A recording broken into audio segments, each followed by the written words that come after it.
గుత్తిపట్టణం main బజార్లోని సత్య హోటల్లో gas cylinder పేలింది. తెల్లవారుజామున హోటల్ ప్రారంభించడానికి వచ్చిన వంట మనిషి రంగా గ్యాస్ స్టవ్ వెలిగించగా ఒక్కసారిగా పెద్ద ఎత్తున మంటలు ఎగిసిపడ్డాయి. అప్రమత్తమైన వంట మనిషి షాప్లో నుండి పరుగులు తీశాడు. మంటలు ఆర్పివేసేందుకు ఉవ్వెత్తున ఎగిసిన మంటల్ని అదుపులోకి తీసుకురాకపోవడంతో ఫైర్ సిబ్బందికి సమాచారం ఇచ్చాడు. అప్పటికే హోటల్లోని ఫ్రిడ్జ్, కూలర్, ఫర్నిచర్, గ్రైండర్తో పాటు ఇతర సామాగ్రి పూర్తిగా అగ్నికి ఆహుతయ్యాయి. పెద్ద ఎత్తున మంటలు చెలరేగడంతో షాప్ పూర్తిగా దగ్ధమైంది. ఈ ప్రమాదంలో ఎవరికీ గాయాలు కాకపోవడంతో హోటల్ యజమాని ఊపిరి పీల్చుకున్నారు. గుంతకల్లు ఫైర్ సిబ్బంది సంఘటనా స్థలానికి చేరుకొని మంటలను అదుపు చేశారు.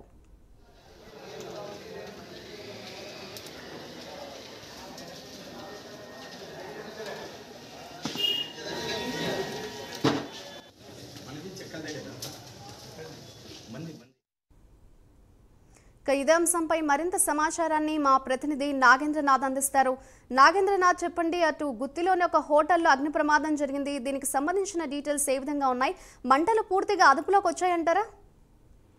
మాధురి, అనంతపురం జిల్లా గుత్తి పట్టణంలోని మెయిన్ బజార్ లోనే సత్య హోటల్ ఉంది. ఆ మెయిన్ సత్య హోటల్ ఇవాళ ఉదయం ఆ హోటల్లో పనిచేస్తున్నట్టు రంగా అక్కడికి వచ్చి ఈ రోజు వంట సామాగ్రి సర్దుకొని స్టవ్ వెలిగించారు. వెలిగించగానే స్టవ్ సిలిండర్ పేలింది.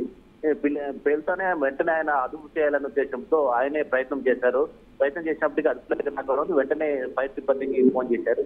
ఫైర్ సిబ్బంది కూడా సకాలంలో రావడంతో ఆ హోటల్ మాత్రమే పూర్తిగా దగ్ధమైంది. దాదాపు 3 లక్షల రూపాయలు ఆస్తి నష్టం జరిగిందని చెప్తున్నారు. అయితే ఈ ఫైర్ సిబ్బంది సకాలం రావడం వల్ల పక్కన ఉన్నటువంటి షాపుల్లో ఎక్కడ ఏమి కానీ నష్టం జరగలేదు. సకాలంలో వాళ్ళు రావడం వల్లే నేను అంతా రక్షించగలిగారని స్థానికులు చెప్తున్నారు. అయితే ఆ హోటల్ యజమాని మాత్రం వాళ్ళు ఉదయం తెల్లవారుజామున 5-5:30 ప్రాంతంలో వచ్చి మా రంగ పనిచేసేటువంటి రంగా అని ఇక్కడ పనిచేసేట ఆయన వచ్చి స్టవ్ వెలిగించడం, సిలిండర్ పేలిందని చెప్తున్నారు. వీటిలో ఫ్రిడ్జ్ను, కూలరు, అలాగే ఈ సామాగ్రి ఏవైతుందో 3 లక్షల రూపాయల సామాగ్రి మొత్తం అంతా నష్టమైంది అని చెప్పి ఆయన కూడా సత్యనారాయణ రాజు చెప్పడం ఏంటంటే, మా హోటల్లో మాకు నష్టం జరిగినప్పటికీ చుట్టుపక్కల ఉన్న షాపులు కానీ ఎవరు కానీ ప్రాణ నష్టం జరగకపోవడం వల్ల ఊపిరి పీల్చుకున్నాము అని చెప్తున్నారు. రంగనాయకులు కూడా ఈ ఘటన నుంచి బయటకు పడటం నిజంగా సంతృప్తికరమైన.